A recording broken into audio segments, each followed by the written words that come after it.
Do you guys remember Amnesia? I personally never played through the game, but I remember it being super big back in the day. And looking back on it now, I would say it's the game that kind of brought rise to the Let's Play genre. Before Amnesia, the reason you'd watch someone play through a game was more so as a walkthrough as opposed to watching it for their personality. Amnesia being a horror game kind of brought rise to the idea of watching someone play a game for their reaction to the game. Because it's a horror game, there's several reasons to watch someone else play through the game. Like you might watch someone play through the game because you're too scared to do it yourself, or maybe you just find them getting scared to be funny. Anyway, this was a game that kind of, popularized watching someone for their reaction. And something that goes hand in hand with this is reaction compilations. Like if you look on Markiplier's channel nowadays, you'll see that the oldest video on his channel is an Amnesia reaction compilation, and it was very popular at the time. And part of the reason that reaction compilations are so popular and were very common back in the day was because I would consider them to be like safe content. The reason I would call them safe content is because with a Let's Play, sometimes you just don't have time to watch someone play through a game for several hours. I know for me personally, I can't really sit down and watch someone play through a very long game. But with a reaction compilation, you get kind of the best moments and the highlights of their playthrough of the game. And as a content creator, having something like a reaction compilation is a good way to introduce new people to your channel. Because, again, it's safe content. You're only spending maybe a few minutes, and through something like a reaction compilation, you can be introduced to the personality of the person running the channel. You're not making a huge time investment, and that's what makes this type of content good, in my opinion. Two things that were very common in these is that, one, they were pretty poorly edited. I'm just going to be honest, a lot of them didn't really know what they were doing because, again, this is their first time ever doing something like this. But you can see that, they are genuinely terrified of this game because, this game is genuinely terrifying. But another thing I thought was very interesting was the fact that a lot of the YouTubers who played through the game gave personalities to the different objects you can interact with in the game. Like, this is the game where we got the origins of Tiny Box Tim and Stefano. And I think that's very interesting. The fact that a lot of YouTubers would have, their object, a comfort object that they would carry around with them through the game. I don't know, I just thought that was a cool fun fact that, that was very common. It's kind of like that high five thing in Poppy Playtime, where pretty much everyone who entered in the room where you first see the Huggy Wuggy gave the statue a high five. So anyway, I decided to play Amnesia for the first time in 2022 because, as I said earlier, I had never personally played through the game and I've never seen anyone play through the game. So I wanted to experience it completely blind and give my thoughts on the game as a whole, and basically answer the question whether or not the game is worth playing and whether or not it's a genuinely scary game. Now, to answer my question, is Amnesia still a scary game in 2022? Yes, the game is genuinely terrifying. I think it's time to leave the sewers.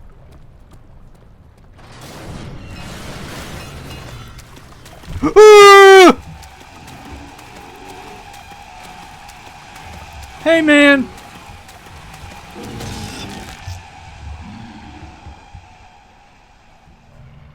What? Is the game worth playing in 2022? Yes, if you have never played Amnesia, go play the game. It is an amazing game. There is a reason that Amnesia is a horror classic. Now, are there parts of the game that I absolutely hated? Yes! Now, overall, I really enjoyed the game. It's still genuinely terrifying, and I got a lot of good scares out of it. However, I didn't really have the best introduction to the game. Let me just roll the clip. So, I just spent a good chunk of my time trying to get up here, only to see a sign that just says, "Holla," and it doesn't seem like I'm supposed to be up here. Where else am I supposed? What else am I supposed to do? Are you serious?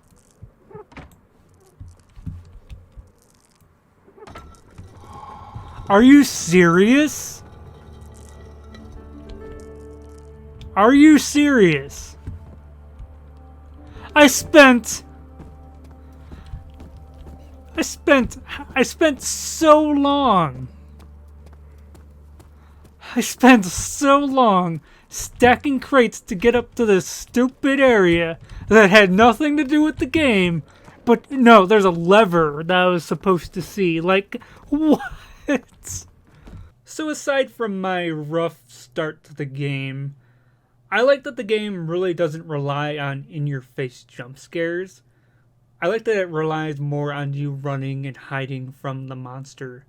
Like, the fact that you barely ever see the monster is a good thing because it makes it a far more terrifying entity. I really like the run or hide approach to the game, and it led to some genuinely terrifying moments while I was playing. The atmosphere to this game is absolutely amazing. Like, the sound design is very creepy, the music is very creepy. Like, there were times in the game where I would hear voices, and I wouldn't know, like, if the monster was there, or if it's just my character going crazy. The only thing I didn't really care for in the game was that some of the puzzles were just a bit annoying. A good example would be the bridge puzzle in this water section. Let me just roll the clip. I highly doubt this is how you solve the puzzle. Oh my god. Oh my god. That is unbelievable.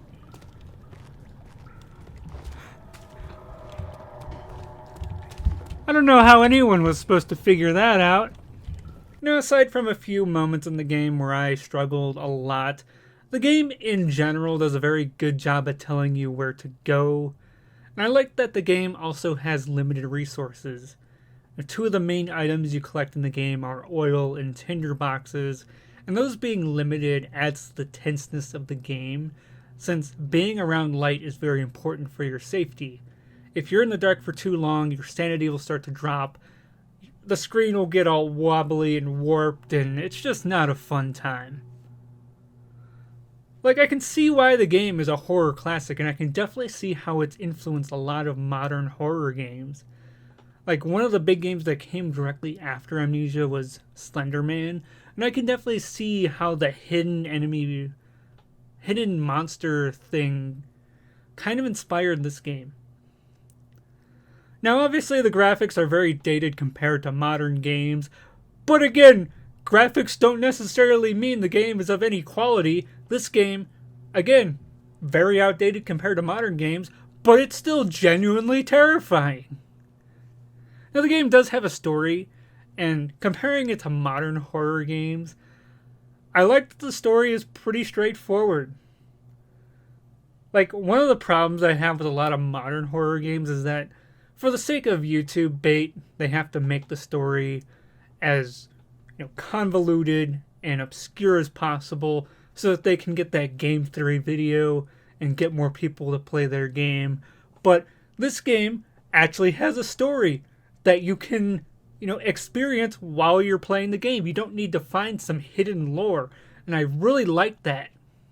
Now, I will say, as far as replayability, the game does have custom stories that you can play, but I would say overall, unless you're going for collectibles or you want to know every aspect of the story through the hidden notes, I wouldn't say it has much replayability. But overall, it's a really good game. It's a game that's really good if you go in completely blind. Again, I really enjoyed it, and I had never played the game before. So yeah, that's really all I have to say about Amnesia. I remember this game being really big, and playing through it myself for the first time, I can see why it was such a big game. The game is amazing. Again, if you have not played this game, go play it yourself. Granted, there are parts that are very frustrating, but overall, it's a genuinely terrifying and, fun experience. It only took me about, 7.5 hours to complete the game, so it's a fairly short length game. So, Again, if you have not played Amnesia, go play it for yourself. I really enjoyed the game. I really hope you do too if you have not played it. Anyway, thank you for watching my...